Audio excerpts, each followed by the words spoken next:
Hello children, welcome back to your English language class. Children, you already know that we have been doing pronouns and its kinds, and I have explained you 5 kinds of pronouns out of 9. Those pronouns were the possessive pronouns, personal pronouns, reflexive pronouns, emphatic pronouns, and the indefinite pronouns. And the remaining 4 pronouns we'll be covering in today's video. Okay, so without any delay, let us continue with the topic. Okay, so the sixth kind of pronoun is demonstrative pronouns. Now, what are demonstrative pronouns? Pronouns that are used to point out the objects which they refer to are called demonstrative pronouns. That means when we are talking about a noun, now that noun can be a person, a thing, or an animal.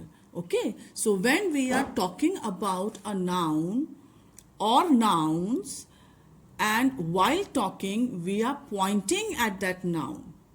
So the words which we use while pointing at those nouns are called demonstrative pronouns.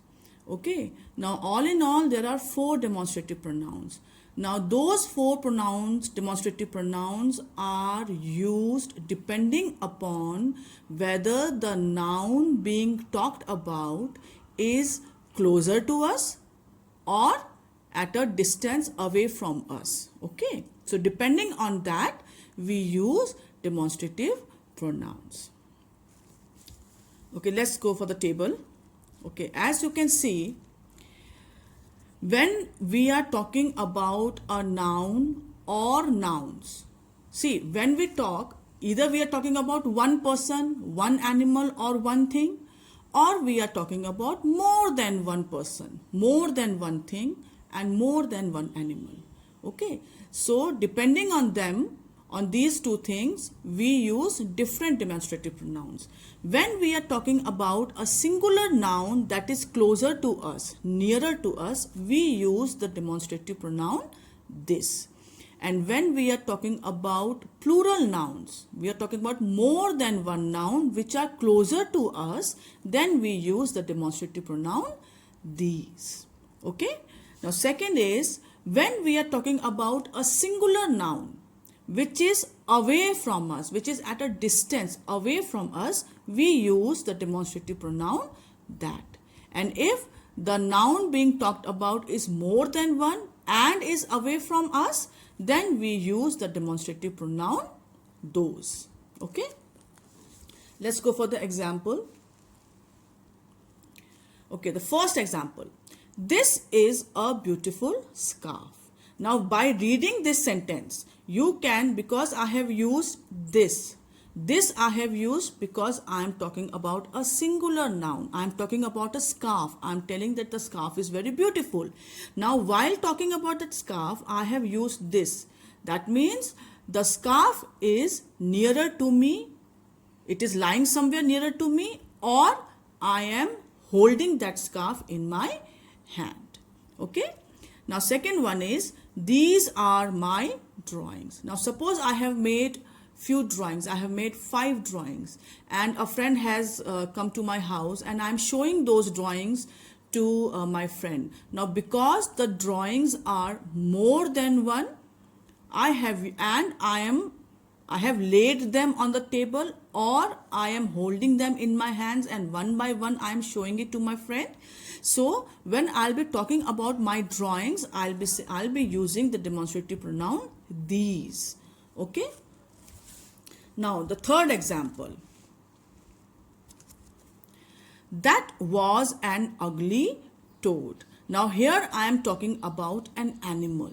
Now toad, you see, we have generally heard the word frog. Now frog and toads are almost the same. The only difference is that frogs have got longer legs and they have a shiny coat, shiny skin, whereas a toad has shorter legs and it has a rough and a thick skin. Okay, so now I am talking about the toad. So I found that toad very ugly. Now, because the toad I am talking about was away from me, I am very afraid of toads, so I am standing away from the toad. I am standing at a distance from it, at a safe distance from it. So when I'll be pointing at the toad, I'll be using the demonstrative pronoun that. So I'll say that was an ugly toad. Fourth example, those are juicy plums. Who doesn't like plums? Okay, so now I'm talking about plums. It's a fruit.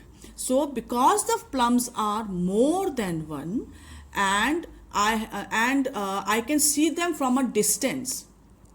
I have tasted them, maybe I have tasted them, and those plums are looking very juicy, or I have tasted them, so I can say the plums are very juicy. But because they are away from me, so I'll be using the demonstrative pronoun those for the juicy plums. The seventh kind of pronoun is the interrogative pronouns.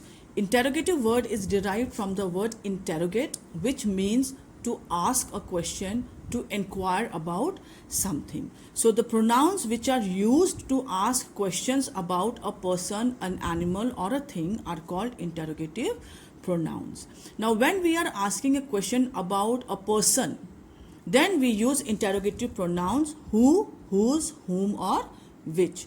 And if we are asking a question about a thing or an animal, then we use interrogative pronouns what or which. For example, who was asking for me? Whom are you waiting for? Now in both these sentences, in both these questions, I am asking about a person. So I have used the interrogative pronoun who or whom. Next, what did you buy for her? Now here I am asking about the thing, a thing that has been bought by somebody for someone. So here I have used what interrogative pronoun. Which of these coats is yours? Now I am asking the person to choose and tell out of a collection of 4 or 5 coats that which one is hers. So here I have, because I am asking about a singular coat to be chosen from a bundle of coats, so I have used the interrogative pronoun which. The eighth pronoun is the relative pronouns. Relative pronouns are used to show the relationship between the noun that has already been mentioned in a sentence before and the words that follows that noun. Now for people, we use the relative pronouns who, whom, whose, and that. And for things or animal, we use the relative pronouns which, that, and whose. Now one thing you have to be very careful, do not get confused between interrogative pronouns and relative pronouns, because few words are there, few pronouns are there which are used as an interrogative pronoun also and as a relative pronoun also. When those pronouns are used to ask questions, they are interrogative pronouns. But when they refer to a noun which has been mentioned in a sentence, then they become the relative pronouns. For example, I saw a woman who was wearing a funny dress. Here, who is referring to the woman which has already been mentioned in the sentence. Okay. Second one is, this is the dictionary which I bought yesterday, or this is the dictionary that I bought yesterday. Now, dictionary is a thing. So, for things, we can use which also as a relative pronoun and that also for relative pronouns. The next one, the guests about whom I was speaking have arrived. So here I was speaking about somebody. Now who that somebody was? That was the guest. So because for that I have used the relative pronoun whom. The last kind of pronoun is the distributive pronouns. Now distributive pronouns are used when we are describing each and every member of a group separately and not collectively. It refers to a person or a thing. Each, every, either, neither, everyone, none. These are some of the distributive pronouns. For example, each boy was given a prize. Now when here each means, each refers to every boy who received the prize. Next, neither answer is correct. When I'm using neither, when I'm saying neither, it means I'm talking about every answer that has been checked.